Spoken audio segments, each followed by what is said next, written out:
Jose, did you actually think we were gonna get this far? Like when we first originally talked about it, and like I know we talked about it, but did you actually like fathom it? No, I gotta say, with full confidence in us and our ability and all of that. No, no, absolutely not. Yeah, exactly. Yeah. I mean, well, me and you've produced stuff together in the Yeah. past. Yeah. So I knew that at least with you specifically, like Mm. if you were doing something, I didn't think you were gonna do it for a month and then stop. Yeah, that's You true. know what I mean? That's true. And this Yeah. like Jose, like me and him have done stuff together, and it's just Yeah. like if it's a good idea, it's gonna move forward. We knew what we could do and what we could Hmm. put together and our commitment to it. We just weren't sure what the traction was going to be. Like, I mean, we like hearing our own voices. Are people going to like enjoying hearing our voices and our Yeah. opinions? And it picked up good traction. Which we got to thank all you guys listening out there for Hmm. kind of, keeping us motivated to keep going, by viewing, commenting, all of that. So, you keep it up, we'll keep it up. Exactly. Yeah. We won't stop. That's what That's Can't he what stop, Chuck said. won't said. stop. That's Exactly. Exactly. This But episode sponsored by Blue Chew. yeah. You hear that, Blue Chew? Sponsored by you, whether you knew it or not. So, ding. So, on that note, welcome back to Not a Strong Start, a podcast by filmmakers who talk movies, television, and endorse Blue Chew, whether we have the endorsement deal or not. I'm your host, 12 years of Dan. Shape of my bird, man. And I am Parasite J. Yeah, it is. So, in this week's episode, in case you haven't caught the theme of it, we're going to be talking about Oscar movies, specifically the last 10 years. So, with the Oscars coming out, we wanted to really tackle, are we fans of it? Are we not? How have the last 10 years been in comparison to maybe even some of the past decades? But that's what we really wanted to look at. So, first of all, do you guys watch the Oscars? Like, are you guys fans of it? Do you guys pay attention typically? I'm going to be honest. I kind of stopped watching a few years ago. I'll check in on who won certain categories and things like that, but I kind of stopped watching it. It just, it started to feel just very, very limited and just kind of pretentious in the selection process. It felt like it always feels like the same type of movies are in the running. Even when they increased it to 10, it's like, well, let's just double the same exact type of movies Yeah. in it. So it was like there's no variety to it. And I think, I mean, at least my personal opinion, that's something that's detrimental to the industry because it limits creativity. Because now you have creatives that have to, if they want the acclaim that comes with the Oscars and the award, they have to fit their projects into this limited box that is set up by the Oscars to get that acclaim. You can't venture too much into other genres, and if it's not dramatic and tear jerking and all of that stuff, you're not going to get the recognition for it. So, does it really show a picture of the industry as a whole, or just a portion of the industry? And that's my problem with the Oscars. Yeah, I mean, I agree with all that, honestly. And I grew up as someone who loved watching the Oscars on for everything, from the host, which growing up was usually Billy Crystal, who would crush it every time. Mm-hmm. And then just I loved watching movies and seeing who was going to be the one. But as you get older, you start getting disenchanted and you start realizing, oh, there's a political side to this where like you kind of have to campaign to truly become a winner. And being the best film doesn't really mean you were the best film. Lord knows there's so many movies that become the best, but you forget about them after the year, if not years later. Yeah. And the ones that didn't win or didn't get nominated end up being actually truly the better films that Yeah. we'll talk about forever. Yeah. Yeah. Yeah. Yeah. I mean, how often do we debate a James Cameron film over like anything that Scorsese, great director, but he's won Oscars. We'll talk about his films more than him, even though both are great in their own right. Yeah. But I agree with us. Like that's the last couple years. I haven't watched a full Oscar. I've watched a recap. Yeah. That's what I see. I go to YouTube. It's like, all right, so what were the highlights of this? Yeah. Where are my cliff notes of the Oscars? Yeah, I remember being when I was younger, it was more like an event, right? Like me and my family would be so excited, we'd watch it. It wasn't quite Super Bowl, but it was like an event. Like it was something we liked watching. Then, as you guys said, it's like I don't know if it was because we've gotten older and we became more aware of it, but it also seems like the movies that were winning and getting nominated were just ones that I just was not that passionate about. And it kept being like what you guys said. You can already tell movies that come out, or even just when you see a trailer, you already know, oh, this is an Oscar bait. This one that's clearly made just to be an Oscar. So a good example is one like The Fabelmans, right? Like for this, new crop, you knew when you saw The Fabelmans what Steven Spielberg's doing. He's trying to get himself another Oscar win. That's what it looked like. Not saying that movie, I ended up watching it, but I'm not trying to say that movie was like bad in any way or anything like that. But like you said, Jose, you can tell when it's catered. And you have certain filmmakers like David O. Russell when he did Amsterdam, in this current crop. And then you have the one that did Babylon, Damien Chazelle. Yeah. You could tell when these movies are coming out, it's so tailored towards that. So even when you have like Brendan Fraser with The Whale, you kind of get a sense of who's going to win well before the awards happen. You can already start to tell who's going to win. And there's very few surprises. So sometimes when you get a movie like Moonlight won over La La Land, I was cheering for Moonlight at that time. It was La La Land was made so well, but I was just, I just really vibed with Moonlight. So when they ended up winning, in my opinion, it adds a little more credibility to the Oscars because I'm like, whoa, you actually went with the movie that had something more meaningful to say versus something more of what you wanted to hear. Because it seems like a lot of what those movies cater to with the Oscars, it tends to be about Hollywood, or tends to be like a sort of like a love poem for Hollywood. If that kind of makes sense. Yeah, it tends to be the same thing to make the voters the main characters and make them almost feel like heroes. And I know we're going to get into some of these movies that kind of done that, but one of the movies in the last 10 years was very obvious of making these Caucasian the savior of people of color. You know what I'm saying? yeah. It felt too odd, like that was happening way too much.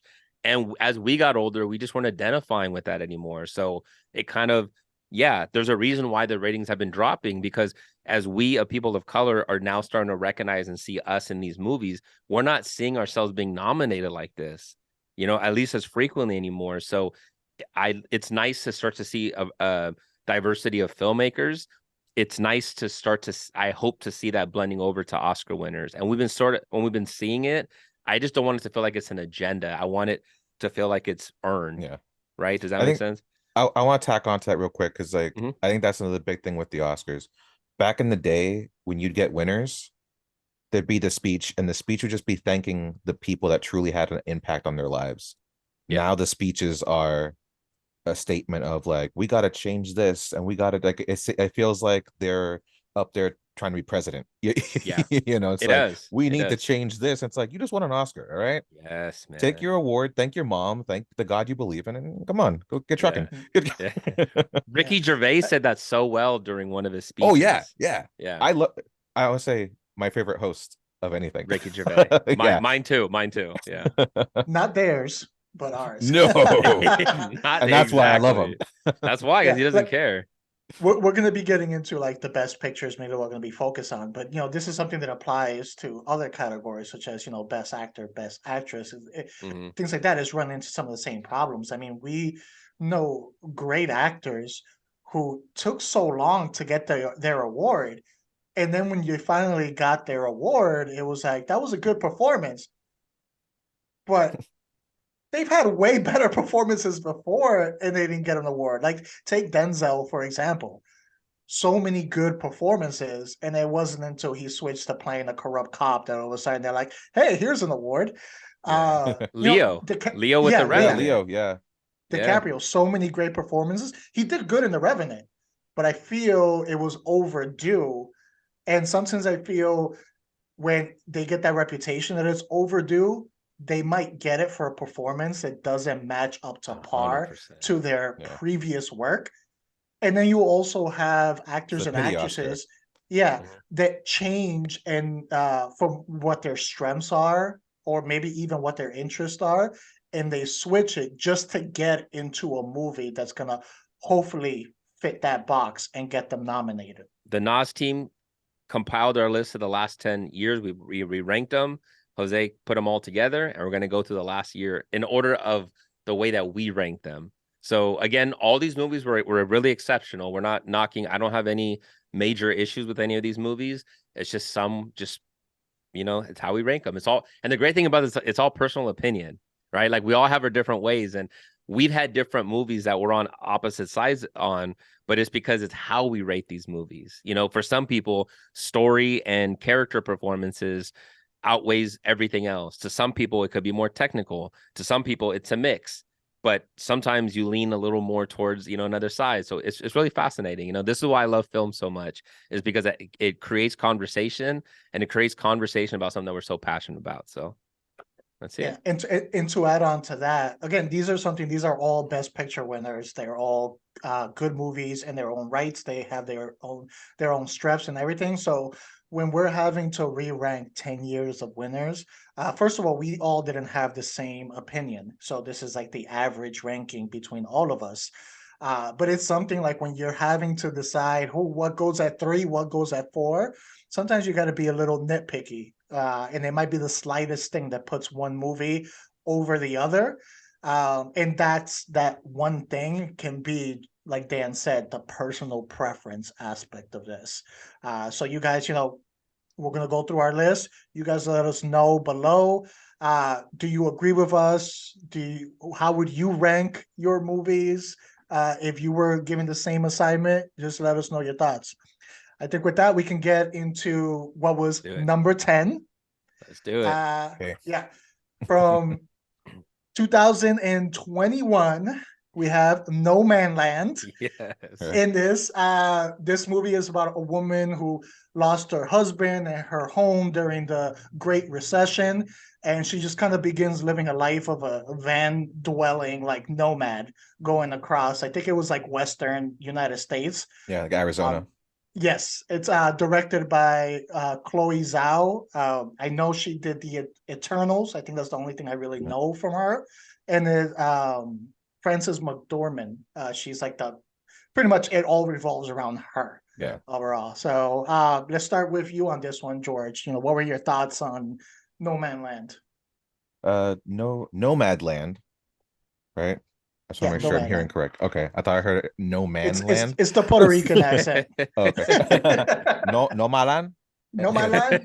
No Malan. It's no my land, no your land. Okay, no my No land. hombres aquí. I get why Marvel took notice of Chloe Zhao after watching this film.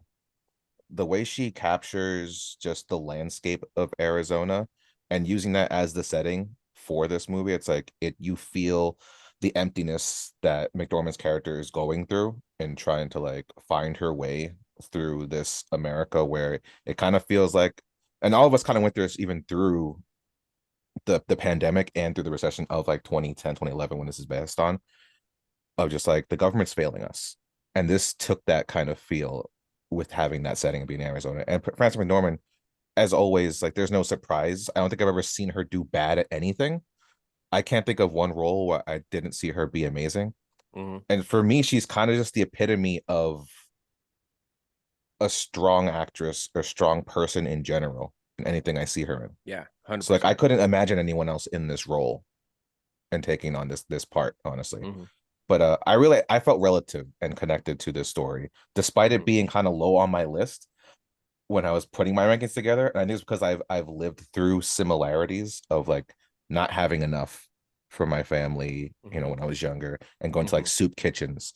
There's like a scene where like she's like just under like the night sky, sun setting, and she's getting food with all the other nomads. Yeah. And like there's that sense of community with all those people who are just don't have much, but they have enough just for each other. They try to make enough for each other. Yeah. And that sense of like, no matter where you are in the hierarchy, you need each other to survive. Yeah.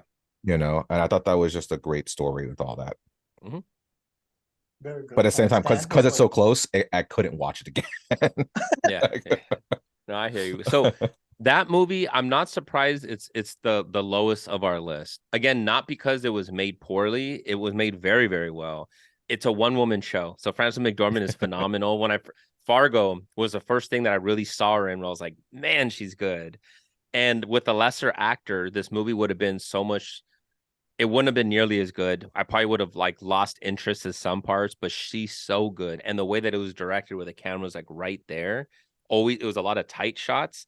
it puts you in place. It really makes you feel right there and part of the community. The reason why I say that is because the story is very simple.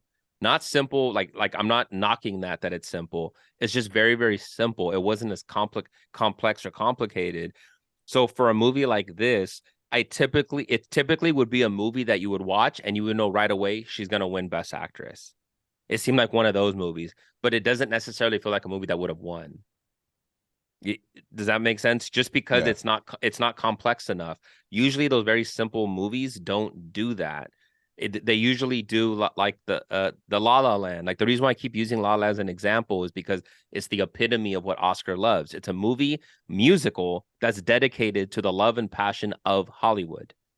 And you have two big actors at the time, Emma Stone, Ryan Gosling, and you had the star, director that was coming on board. Everything was so showy and pizzazzy and bright lights. Nomadland was not like that at all. It was the exact opposite, it felt like. So to see it have won is gratifying in a sense that you can have something that's kind of stripped away of the beauty of Hollywood, and you get to just focus on sort of the raw nature of human and the struggle. And to see that it won Best Picture, it's gratifying because it shows that there's a spectrum that you can win as a filmmaker to win an Oscar. It doesn't just have to be the same cookie cutter that we've come to accustom and to expect. No, you guys all make very good points. And I did forget to mention this is on Hulu for anyone that does want to watch it. It is streaming on Hulu. Frances killed it again. Like you said, one woman show. She did really good. Some of the things that I did enjoy about this at times, I didn't feel like I was watching a movie. I felt like I was just kind of there seeing the day to day of this lifestyle. So the movie did a good job of showing the detail of that aspect of the most minor things that they have to deal with living in this lifestyle, whether it's, maintenance of the van and that breaking down, having to remodel the van in order to make it livable. The little details like that of the lifestyle. Uh, in the end, though, for me personally, it wasn't that interesting for me. I know George said like he can relate with some of those aspects and things like that. As I was watching it, I wasn't really relating to it. The acting was phenomenal. I just didn't care what was really happening. To be 100% honest, it was almost 2 hours where not a lot happened, and I know that's the whole concept of the movie. But for me personally, I can respect that as a good movie. The entertainment value wasn't high enough for me, which is why it was lower than a lot of the other movies with that one. But on a technical aspect, the movie was really good. It's one of those movies that the performance was the movie, but nothing really happened. And that's why it's kind of surprising that this is a movie that won, just because these movies typically don't win Best Picture. But hey, shout out to Frances McDormand. At number 9, we have from 2014, 12 Years a Slave. This one is not currently streaming on any platform. Basically, the whole premise of this is a free man from the North is kidnapped and sold to slavery down in the South.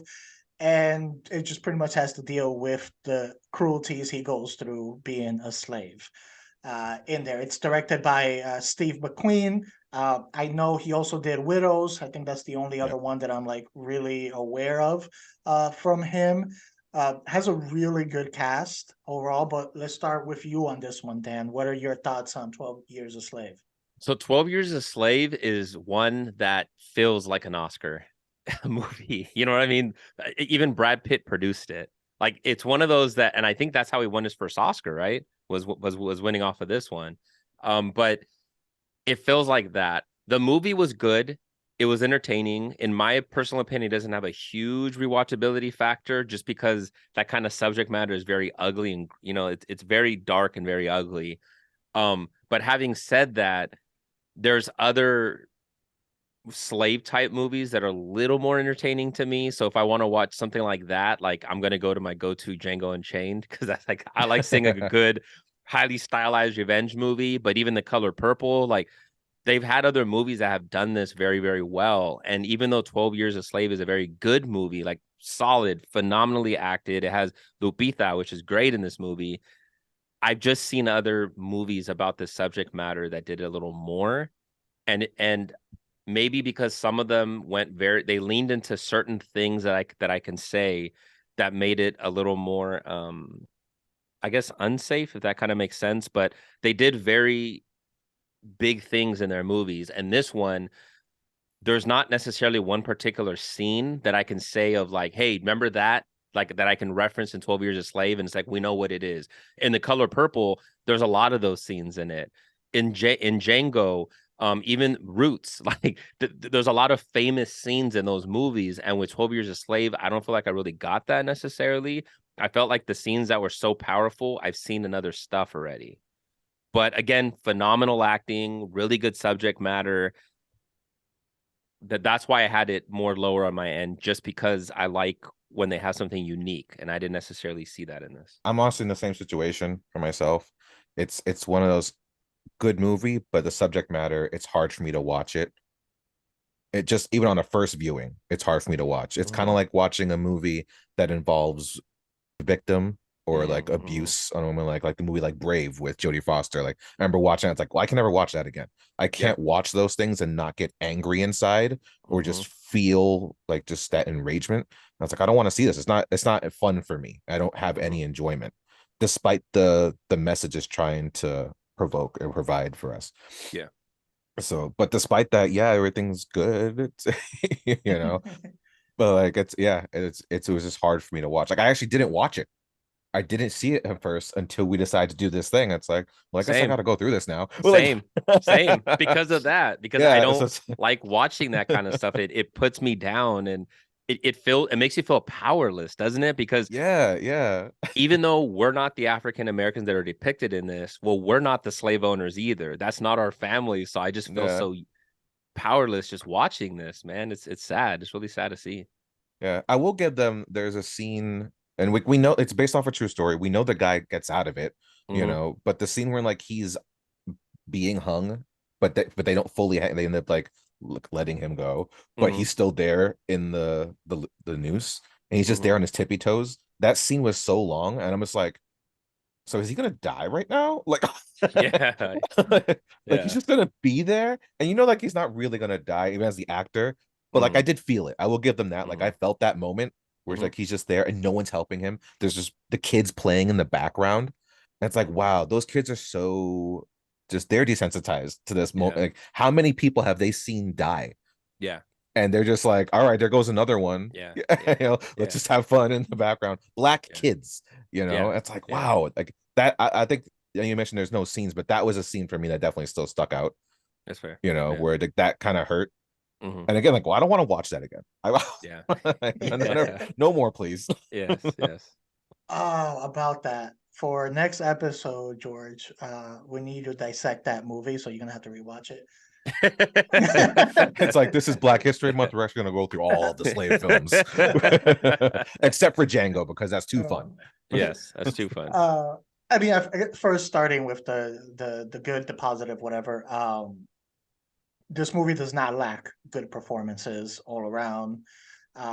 Overall, it is a well done movie. It's a visceral movie. It definitely tries to make you feel dirty about what was happening. It doesn't sugarcoat anything. It's very violent in what it portrays to you. So it's not the type of movie that tries to give you a break. I don't think you get a little bit of sunshine until the last like 10 minutes of the movie. So it's literally the movie is just hitting you the whole time. I'm sure that was its purpose, and in that it was successful. On the other thing, I'm not a fan of movies that take really traumatic moments in history and try to make money or get Oscar acclaim off of it. And this is one of those. So, you get that with slavery movies. You get that, like, there was movies based off of the 9/11, things like that, where you take like these traumatic events where a lot of people lost their lives and went through pain. And it's like, hey, let's monetize this. Let's make it into a movie. Let's get acclaim. Let's get an Oscar. I'm not a fan of those type of movies. Like, why are so many slavery movies the ones that get the attention and get the acclaim and the notoriety at all. Give me more non-slavery movies focusing on Black people outside of the slavery. Give me some Hispanic focused movie that don't have to do with drugs and crime and violence. Like, why can't we get those type of movies to have the same acclaim and attention as these movies that depict some of the most traumatic or stereotypical incidents of a culture? So that's like my problem when it comes to these movies. So I try, once I see it's like a slavery movie or a movie that's based off a traumatic event, I tend to not have interest in watching it for that reason. This was basically torture porn, and that's what this movie was, and it's not for me, which is why it was lower on my ranking overall. That's a good point. And you said a Yeah. very good point, because you said we don't get that sunshine until the very end of the movie. And I think maybe that's what I was trying to wrap my head around. That's how I was trying to explain it, is because even with The Color Purple, where you see so much pain, they give us moments of happiness or joy that you're seeing with some of the characters, like even Whoopi Goldberg's character. In this one, I didn't get any of that. It was just 2 hours of just feeling sad and angry and all that stuff watching this, that I need. For me, I prefer a movie that gives me balance, where I have the joys and I have the pain. If you just give me 2 hours of just joy or 2 hours of pain, I'm not getting the full, my full taste buds aren't filled on that. Yeah. So Yeah, it needs to be a roller coaster ride. Yeah, it does. It does. And I think maybe that's what this movie was lacking a little bit. We needed a little more highs in certain areas. Moving on, we actually have a two-way tie, I guess, for number 7. Skipping over 8 since 2 are tied. Okay. Starting with the first one, that's a tie at number 7. We have a Moonlight. This isn't currently streaming. I don't think it is. Basically, it follows 3 phases of a person's life, from childhood to manhood, and kind of how his experience helped shape him throughout his life, for better or for worse. Overall, it's directed by Barry Jenkins, and we'll start with you on this one, George. What were your thoughts on Moonlight? This was another one of those films that I actually hadn't watched initially until we were doing this. And I was pleasantly surprised by it. I actually didn't it's like you said earlier, Dan, it's not the kind of film that you would have anticipated winning an Oscar. This is something I easily could have seen as like a stage production, because of that whole 3-act structure and how it's broken down. You have like those title cards that show like, all right, we're going to the next part of his life now, and there's that time jump. And I feel like that's not something you usually get to see in a movie, so I actually really liked that approach. I liked how each actor took on the character of Little to Black, like his name changed for each time, which I like the name change. It kind of showed like it's not just different stage in his life, but like he's, as a person, he's changing. Yeah. So much to the point that his name has to be different. So I thought that was really nice. And it tackled the story of someone who's dealing with homosexuality as a Black man in the hood. That's a very tough subject for Black people even till this day. And I thought it was a very nice way of expressing it. And it's one of those things, like, today we're living in an age where like a gay love story can be used as a tactic to get money or views, and I didn't feel that with this. I feel like I was just watching a person's journey through life, and I love like Mahershala Ali's character of Juan and how he never judged him. Like, it's such a rare thing, and I love seeing it. They're like, usually it's the opposite in a TV show or a movie, where it's like you're just seeing the hateful side. I like that they showed there's this positive male person in his life who's helping him and giving him some kind of direction. Granted, having the drug dealer be that guy may not have been the best, considering what he becomes at the end of the movie, but it showed like even like that person who would be considered the bad guy in the real life, when no one sees the drug dealer as the guy who's going to be the savior for a kid, in this he was. And I really like that. I definitely knew some drug dealers as a kid growing up, and I can honestly say they weren't all bad. Some gave to their community. It's kind of crazy. So I actually really like that, and it was shot very well too. Like I think that the color of it Like I didn't understand why it was called Moonlight, but after a while, it's like, oh no, I kind of feel it now. Like it doesn't. There was a coolness to it. It never felt like they used like a lot of oranges or anything like that. There was a lot of like blue tones. It was so subtle Purples, yeah, of a yeah. thing, but it added to the title a lot, and I Mm-hmm. really liked a lot of that. So Moonlight is one I loved it when I first saw it. And I think I had it ranked as number 4 on my list. I have it ranked pretty high. And what you said, George, about being surprised that it won, I was very shocked that it won. This was a year that it went against La La Land, and they had the controversy because they first originally announced La La Land. And then when the whole people went up there and they said, oh no, she read it wrong, it's Moonlight. That one I remember watching live, and I was cheering. I wanted a Moonlight because it spoke. So when you said, George, about how now it feels like how they use homosexuality, as like a clickbait almost, where they're kind of using it now, where it's become kind of commercialized. Moonlight came out at a time when they weren't really doing that, and to see it reflected in African or just people of color, and when you're dealing with those kind of environments where you're dealing with kind of like the hood type stuff, the world that they painted that this kid was growing up in, that was very, very real. And I grew up in the Bay Area, so I grew up right around Oakland, and it was very much like that. So the people that they painted to us felt like very real to me. It was people that I interacted with when I was younger.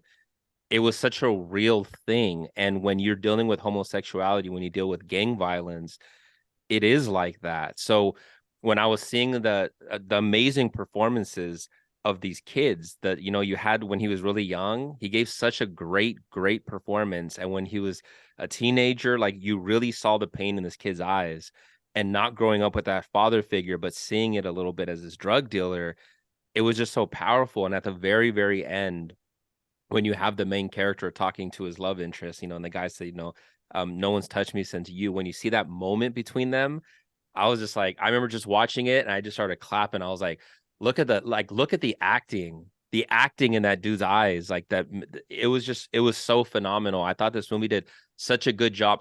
This is what they did with Nomadland, but there was just more story to it to me. And you had these different generations, and you had 3 different actors that did such an amazing job portraying the same character. That's so unique. That's something we haven't really seen in film. And I was so proud of it. I was so proud of the fact that we're at a time that they were able to really tackle this subject matter with people of color and did such a masterful job. And the fact that it won Best Picture, I was proud of it at the time, man. I felt like at that time we're now being recognized. People of color are being recognized now, because I expected La La Land to win. It was an ode to Hollywood. Hollywood's always going to choose that. They're always going to choose La La Land.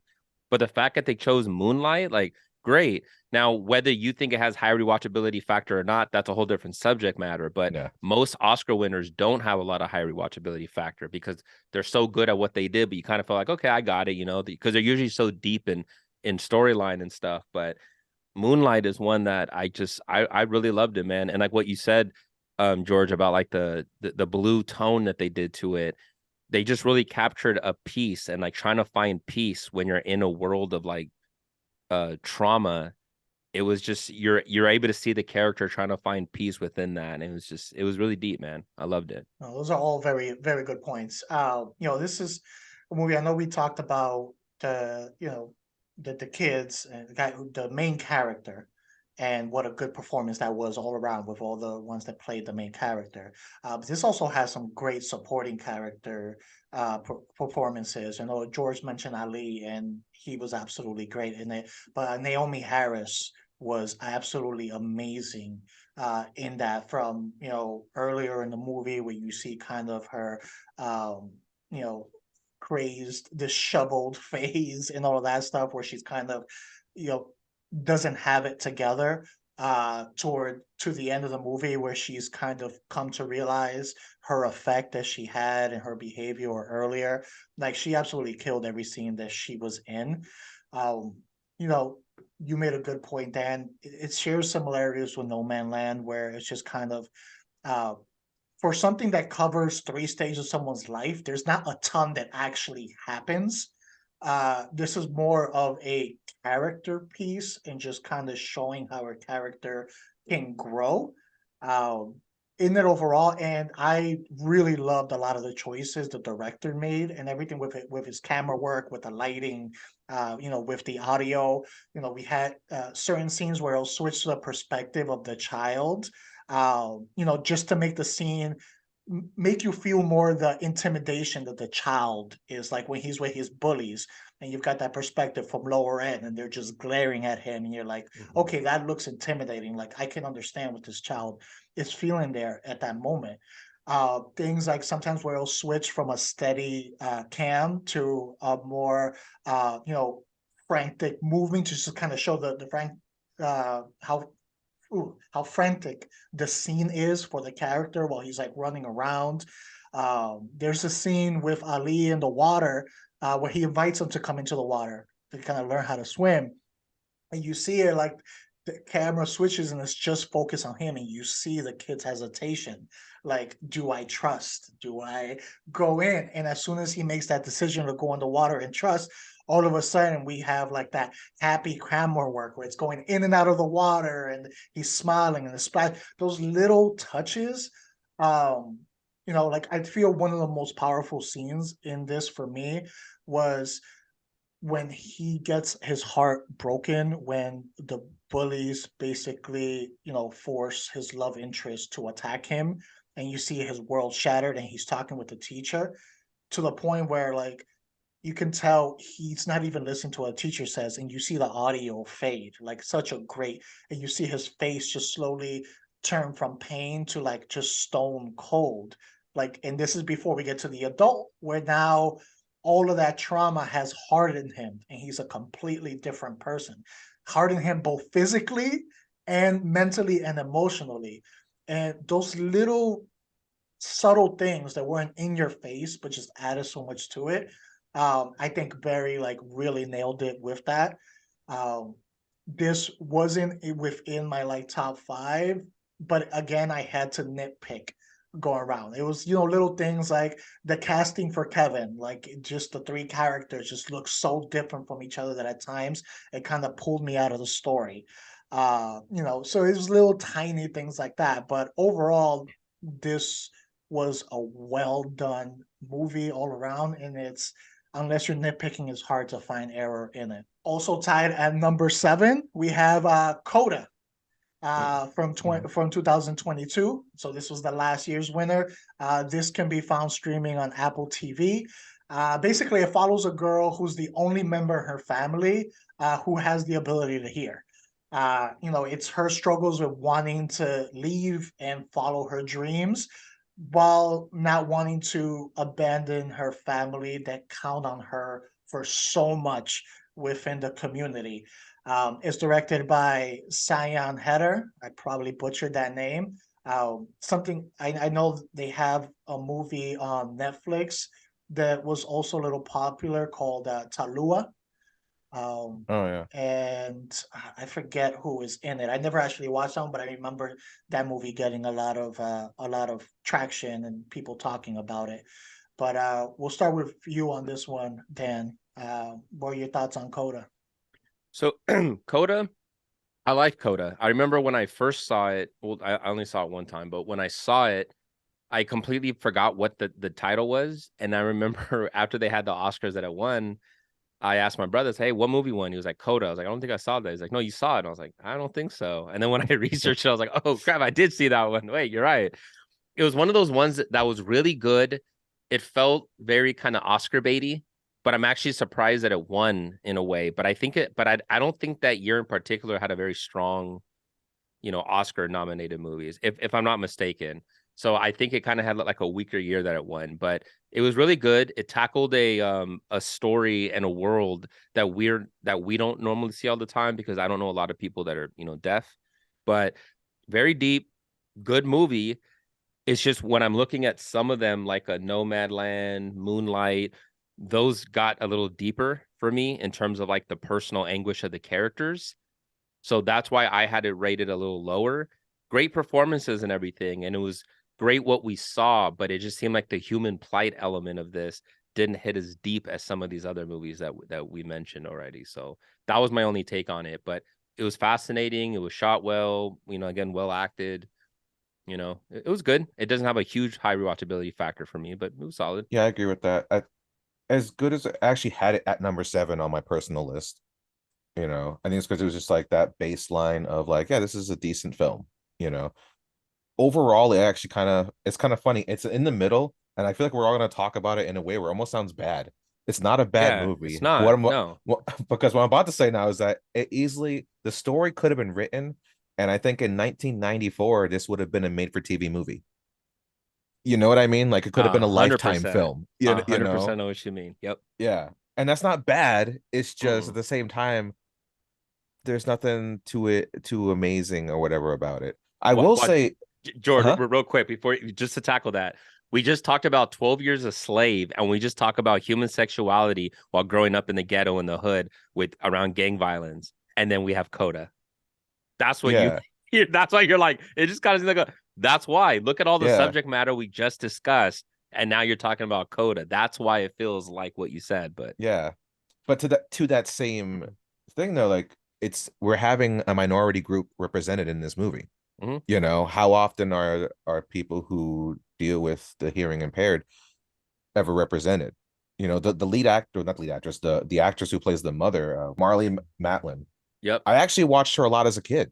Mm-hmm. Like she She's was been in the a lot of only stuff. Yeah. deaf actress I ever knew of, and she was always phenomenal in Mm-hmm. everything that she was in. She was actually in a really good movie that was what was it? Hear No Evil, where she's pretty much being stalked by this police officer or whatever. Mm. So phenomenal. I was like, oh snap! I imagine that must be really hard being a deaf actress and doing all this with everybody. I mean, everyone in Mm-hmm. that cast or that crew has to now cater to her needs, Mm-hmm. you Yeah. know. And I think that's amazing that a crew will do that. And you know that this crew for this movie had to do that, Yeah. you know. So I think Yeah. there's something impressive to that kind of thing. Mm-hmm. But at the same time, like it was her character, the main character, is hard to relate to in the sense where it's just like you have this ability, this gift, and you want to pursue it, but you feel held back because your family needs you. I understand that aspect because I definitely had a feeling of being younger and feeling held back by my family, but my family was not well to do. My family didn't own their own business. We're Yeah. living in the hood, you know, or the hood, I should say, That's you yeah. know. But it's just Yeah. like it was a poverty thing for us. Yes. I didn't Yes. feel like they were living in poverty. That's what I'm saying. You know what I I know. I know mean? what you mean. Like So it's just we've like, seen this tackled deeper and yeah, more out of your reach. This one felt like a little vanilla. yeah. I think she could have gone, and they still would have been proud of her. And they would, Yes. at the end of the day, I think they would have supported Yes. her. Yes. But with all that, it is still good acting. Like no one does a bad job. Mm-mm. Everyone does really good. If anything, the only thing that got to me that hurt is knowing that this girl had a beautiful voice and her family would never hear it. Mm-hmm. That part kind of Mm-hmm. gets your gut wrenched. You Mm-hmm. know, that we like I'm an artist. If my parents were never able to see the art I created, that would suck. Yeah. Yeah. Yeah. Yeah, see, this is one I had ranked early, higher than you guys. So a lot of it I don't fully agree with it. Like George, I know you mentioned like yes, they had their own business and all of that aspect, but it all depended on her in this movie. And we saw she missed that one trip and they almost lost their business, which was like their way of support. So there was like everything hinged on this girl. But no, I really enjoyed this movie overall. Just all the emotional aspects of the movie itself. Like, you know, you believe the connection and the love that this family has for each other. And they do a good job of showing, you know, her importance beyond just being their daughter, how vital she was to their way of life, their place in the community. You know, in this is the small community that has their town hall meetings, and it doesn't even cater to that family. If it wasn't for her, they can't even participate with the community in there. So, you know, it did a good job of showing the importance. So it's not just like in her head that like, oh, they really need me, really need me. The movie showed they really needed her overall. You know, and so like I found myself conflicted where like I wanted Ruby to kind of go live her dreams, but then like I got to like the family and I didn't want the family to kind of be left uh in a way that they're now gonna like struggle. So like I kind of understood from the outside, basically the conundrum that Ruby was going through overall. So that was like one of the strengths in this overall. And then like the scene where she had her performance, and you kind of touched on this, George, where like the parents are sitting there and they really want to support her. But then you see in their faces, and I think this was shot so well, the awkwardness and like the sadness all at the same time on on the parents' face, because they want to support her. They're happy that she's up there. They're happy seeing all the people around clapping, but they can't hear anything. They can't enjoy their own daughter's voice and performance. So they're just kind of taking everyone's cue, like, oh, yes, that was good. I need to clap now. I need to clap now. And it has to be such a difficult situation. And I think that's what really like hit for me overall. The casting was great. And I may be wrong, but I believe the husband, the father is also a deaf actor, not just the mom in there overall. So that was good representation on that. One of the other things I had here as I just liked how it kind of brought us into that world and the little things that maybe we might not think of because of our life and stuff, but the good and the bad of living in that household, so she was able to, in the middle of the night, she can go and start playing instruments and singing, and no one would bother. But then you have the other aspect where it's like, that's a loud household, because they don't know what they're doing. They're slamming cabinets, doors. They're like practically yelling during sex, and she has to hear the whole thing because they don't realize what they're doing.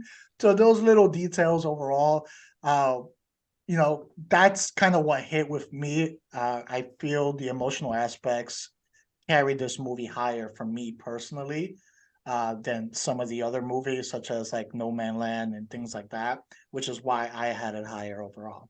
Going on to the next one at number 6 from 2013, we have Argo.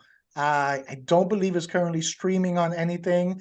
Basically, the premise is this: after the U.S. embassy is taken over, is the U.S. embassy in Iran. After that's taken over, there's 6 Americans that work at the embassy that managed to escape to the Canadian ambassador's home, and they're now in hiding. But they're on a short time frame because they're going to get discovered and they're probably going to get killed. So the U.S. government, gets this extractor that's played by Ben Affleck, and they're trying to figure out a plan to get them out safely without anyone dying or causing this big scene overall. So that's the whole concept of this. It is directed by Ben Affleck overall, and this is during the time where he was on a roll with his directing.